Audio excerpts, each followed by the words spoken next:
আসসালামু আলাইকুম। এদিকে আসেন। বাসা কোথায় বেটা? হ্যাঁ, গুচ্ছ গ্রামে। আমি যদি কিছু দেই নিবেন? নিবেন না? আর বাসায় কে কে আছে বেটি? আপনার বাড়িতে কে কে আছে? ছেলে সন্তান কেউ নাই? তা আপনি এই বয়সে সহজে হাত বাড়াচ্ছে মানুষের কাছে। আপনি দেখেন না ছেলে মেয়েদের, আপনাকে দেখেন আপনাদেরকে।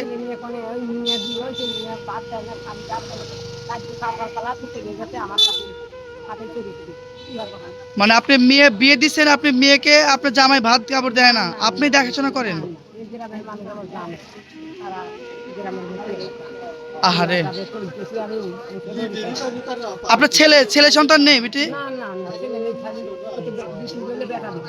খালি আপনি একটা মেয়ে আর ছেলে নেয় না? আহা, তার মানে আপনি কি মানে দু একজনের কাছে ধারে ধারে এরকম চান, এরকম কিছু হলে পরে আপনি সংসারটা চলে? আপনার তো খুব কষ্ট হয় বাজান। তো যাই হোক, আমি আপনাকে কিছু দিব। হ্যাঁ, আজকে আজকে ক টাকা উঠাইছেন বেটি? ক টাকা কয়েল দেখি বেটি একটু। 1 টাকার আদলি? আহারে, এই হ্যাঁ হ্যাঁ, আজকে তো তো যাই হোক, আমি আপনাকে কিছু দিব।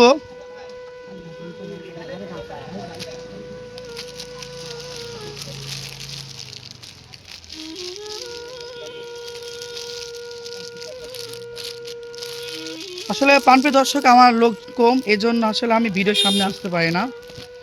তো যাই হোক, বেটি এটা আপনাকে দিলাম। খুশি তো? খুশি না? তো যাই হোক, দোয়া করবেন, যে আপনাকে দিয়েছে তার জন্য দোয়া করবেন। সে দূর প্রবাসে আমেরিকা থাকে। ভাইয়ার জন্য দোয়া করবেন, ভাইয়ার জন্য ভালো থাকে, সুস্থ থাকে, আল্লাহ যেন ভালো রাখে তাকে। আর সে যেন আপনাদেরকে কিছু দিতে পারে, দোয়া করবেন। হ্যাঁ, আমার বাসা এখানেই ভাঙ্গুড়াতেই বেটি, ভাঙ্গুড়াতেই। আমার বাসা ভাঙ্গুড়া ভবানীপুর, এই ভবানীপুর। হ্যাঁ, জি এলাকাতে। হ্যাঁ, নামাজ পড়েন তো না? নামাজ পড়বেন, 6টা পরে নামাজ পড়বেন। হ্যাঁ,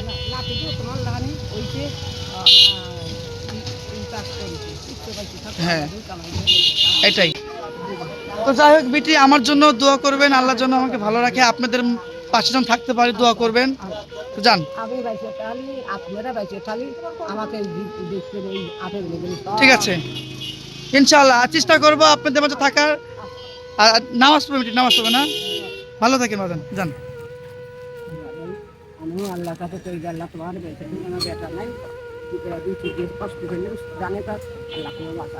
আচ্ছা, যান, আসসালামু আলাইকুম, যান। তো প্রাণপ্রিয় দর্শক, আমরা সবসময় চেষ্টা করি এই ধরনের গরিব অসহায় দুঃখী মানুষদের একটু পাশে থাকার। আর অসংখ্য ধন্যবাদ ভাইয়াকে। আজকে ভাইয়া যদি না থাকতো হয়তো আমি এই ধরনের কাজ করতে পারতাম না, মানবিক কাজগুলো। তো সবাই আমার ভাইয়ার জন্য দোয়া করবেন। ভাইয়া ভালোবাসা আমি এই ধরনের অসহায়দের মাঝে একটু হাসি ফোটাতে পারতেছি। তো যাই হোক, আমার ভিডিওটা যদি ভালো লেগে থাকে অবশ্যই আমাদের চ্যানেলটি সাবস্ক্রাইব করে আমাদের পাশে থাকবেন। আবারও দেখা হবে নতুন কোনো অসহায় মানুষদেরকে নিয়ে। সে পর্যন্ত সবাই ভালো থাকবেন, সুস্থ থাকবেন। আল্লাহ হাফেজ।